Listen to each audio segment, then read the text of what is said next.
Hey, Warren Eckstein here, answering some more of your pet and animal questions.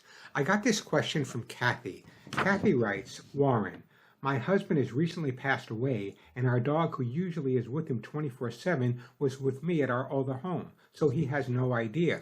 I feel I can't bring him back to my husband and our dog's main condo because he will go crazy waiting for him to come back. He seems to be doing okay with me at our other home, but doesn't know his dad is never coming back, and it's a complete mess at this time. What should I do? He's only one of two dogs they won't take back. They try leaving him with someone. So first of all, my heart goes out. I'm so sorry about your loss. This is something I deal with all the time. And I wrote some notes specifically because I want to face, a lot of people face this scenario.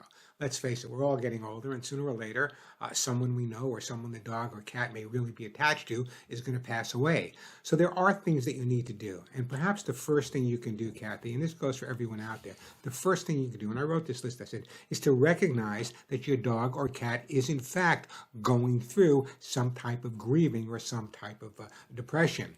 Now, even though he's not been back at the new location, I can pretty much guarantee you that he knows there's been major changes because he picks up on the way you're reacting. And that's another thing that's critical.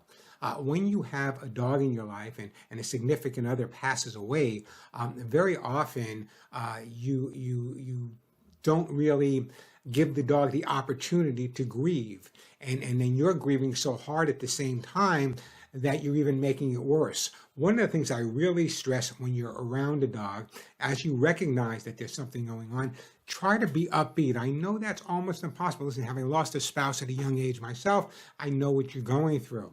But try to act really upbeat. There's an old saying that says, it's called the jolly routine. When you act happy or jolly, it lifts your dog or cat's mood. And that's kind of true. So that's number one. Make sure, I know you're going through your own grieving process, but make sure that you talk to the dog about it. It's important, even though you haven't been back to the other location. Talk to the dog about it, and try to be a good actor. I know what you're going through, but try to be happy and upbeat once in a while. Otherwise, both of you and your dog are going to go into a much deeper depression. Make sure you take care of the physical needs. We often forget that when we're grieving. The brushing, the grooming, the clipping of the nails. That's all really, really important for that emotional pick-me-up and that physical pick-me-up. And spend more time with them. I know you're spending a lot of time with them now, but don't spend all that time, as I said, crying and grieving. And I know it's difficult, but sometimes you just have to kind of step above it just for a few minutes at a time. Stick to a routine. Whatever routine your normal routine is, stick to that routine. You can always add a little bit more mental stimulation, a little bit more exercise, and don't be that helicopter guardian there as well. I know we want to stay with the dog because they're going through it, but the more you hover over them, the more he's not going to get the idea. So put all of that into practice. Now let's get to the root of your letter, Cathy. Obviously, you have two homes, and your husband passed away at one of the homes, and your dog has not been back there at all yet. I wish I knew how far away the new home was from the old home, but if it's in a matter of driving distance, and if you can go there for short periods of time, I think that would be great. But what I would recommend that you do is that when you go there, have someone that your dog already knows, just kind of walk around outside. Don't even go into the condo the first couple of times, so he associates going there again with something positive. It's not going to be positive. His best friend isn't coming home, and he'll get through that as well.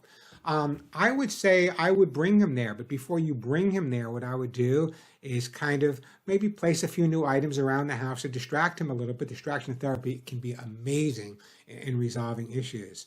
It's going to be a tough haul. I know it's a tough haul for you, and it's a tough haul for the dog, and bless you for recognizing that. But the bottom line is, again, don't hover over him. Give him some time to grieve on his own. Let him know that when you leave, you're coming right back. That's critical at this point. He's going to go through it with the fact that your husband's not, but go out of the room for 5 minutes, come back, go out the back door, come in the front door. All of those things can make a difference. I promise you, you'll get through this. In some cases, adding another dog or another pet can really make a difference, but I don't think you're at that point yet. Anyway, give me a call on the show if you want more information. I hope that helps you out. Follow that advice. And that goes for most of my listeners out there, because as I said, sooner or later, we're going to have to say goodbye to a significant other, and how not only are we going to react, but how are our dogs going to react. Don't miss the Pet Show. I'm Warren Eckstein. Give your pets a hug and a kiss from me.